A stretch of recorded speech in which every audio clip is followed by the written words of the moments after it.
आज आधुनिकीकरण के जिस युग में लोग साइकिल से लेकर अब बड़ी बड़ी कारों में पहुंच गए हैं, वहीं एक शख्स भारत का, उत्तराखंड की माटी का एक ऐसा लाल भी है जो साइकिल के माध्यम से पूरे देश में प्रकृति का, पेड़ों का, जंगलों का, जल का संदेश दे रहा है कि हमें इनको बचाना चाहिए। और कैसे बचाना चाहिए, ये विकल्प जो है वो भी अनिल प्रकाश जोशी जी के माध्यम से जन जन तक पहुंच रहा है। हमारे बीच इस समय बम्बई से, जो पुराना नाम बम्बई था, आज की नया जो पीढ़ी है वो मुंबई कहती है, वहाँ से साइकिल यात्रा शुरू करते हैं और कई पड़ावों से होते हुए आज तीर्थ नगरी गंगा किनारे ऋषिकेश पहुँचे हैं। हमारे बीच है, हमारा सौभाग्य है। और ये वही शख्स हैं जो कई वर्षों से उत्तराखंड के गाँवों को बचाने के लिए लगातार प्रयासरत हैं और जिसका साक्षात जो प्रमाण है वो भारत सरकार ने इनको दिया है। पद्मश्री और पद्म भूषण से इनको सम्मानित किया है। आज ऐसी शख्सियत अनिल प्रकाश जोशी के रूप में हमारे साथ है। सर, कहाँ से यात्रा शुरू की है और कहाँ तक आप पहुँचे हैं?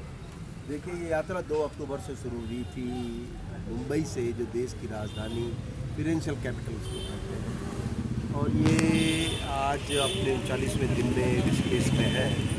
और ये यात्रा का एक ही मतलब था कि देश को प्रकृति भी चाहिए तो प्रगति भी चाहिए।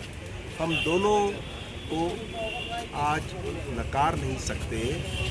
तो इस यात्रा में 7 राज्य से हम जुड़े रहे और करीब 2400 किलोमीटर की यात्रा रही है।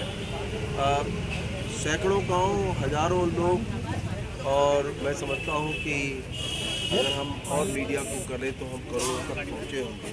हमने एक ही बात कहने की कोशिश की है कि अभी हम प्रगति के प्रति चिंतित हैं, लेकिन अब समय आ चुका है प्रकृति के प्रति भी चिंता होनी चाहिए।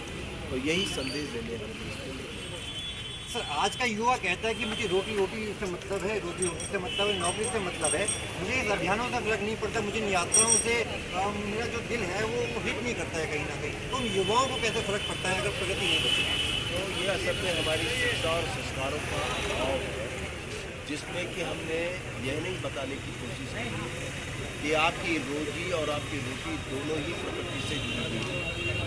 वो कौन सी रोटी है जो धरती पे पैदा नहीं होती है और ब्रह्मांड से आएगी, और वो कौन सा रोजगार है जो आपको इस देश, इस शहर, इस गांव से जुड़ा हुआ ना दिखाई देता हो। तो संसाधन तो गांव में होते हैं। तो इसलिए क्योंकि वो जो कनेक्ट है वो कभी भी हमने न रोजगार का न ही रोटी का हमने कभी अपनी संस्कार और शिक्षा में नहीं डाला। और यही एक बड़ा गैप है कि वे इसको पूरी तरह नकार कर एक सूत्र में रहते हैं। वही क्या, बड़े भी अभी हम अपनी सुविधाओं के लिए इतना ज़्यादा उसके में उस नशे में है कि एक बेहतर जीवन, लेकिन अब प्रकृति ने शायद तय कर लिया है कि कहीं पे नियंत्रण लगाए। तो आपको ये पता नहीं है कि आप किस मौसम में खड़े हैं।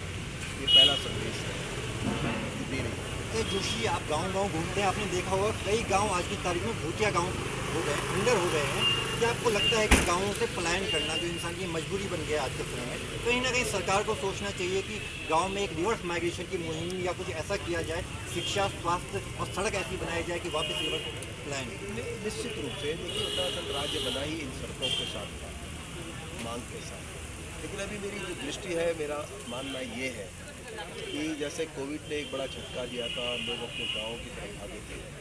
अब भाई उसी स्तर के प्रकृति भी कुछ करने वाली है, लोगों को अपने ठिकाने अब गाँव में ही बनाने होंगे।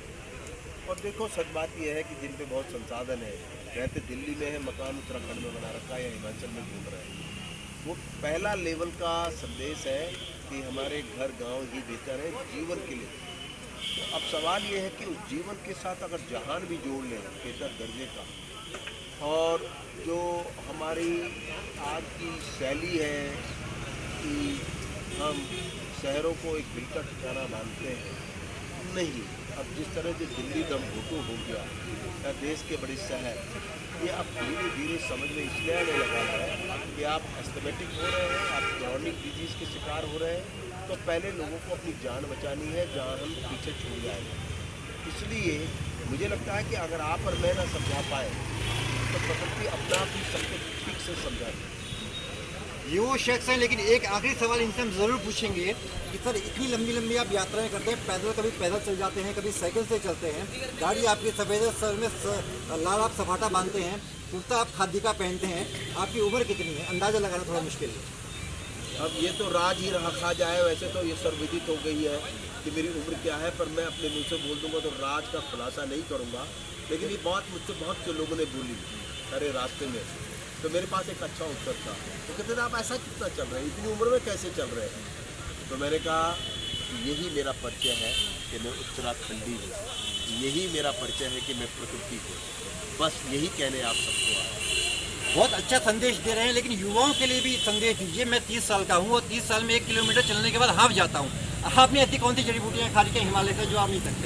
मैं ये समझता हूँ कि मैं बड़ा नियमित जीवन जीता हूँ।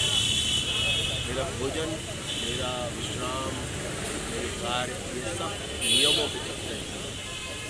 कोई भी समाज, कोई भी व्यक्ति और संगठन जब नियमों पे नहीं रहेगा तो अनियमित अपने आप ही होगा। कुछ मोटा माटी दो चार नियम जो आप बता दें। मैं सुबह अर्ली उठने वाला हूँ, 2 समय भोजन करता हूँ, ज़्यादा भोजन नहीं करता हूँ, और दूसरी सबसे बड़ी बात यह है कि मैं अपने शरीर और दिमाग दोनों में संतुलन बना के कोशिश करता हूँ। शरीर के लिए व्यायाम करता हूँ और दिमाग के लिए प्रभु को याद रखता हूँ।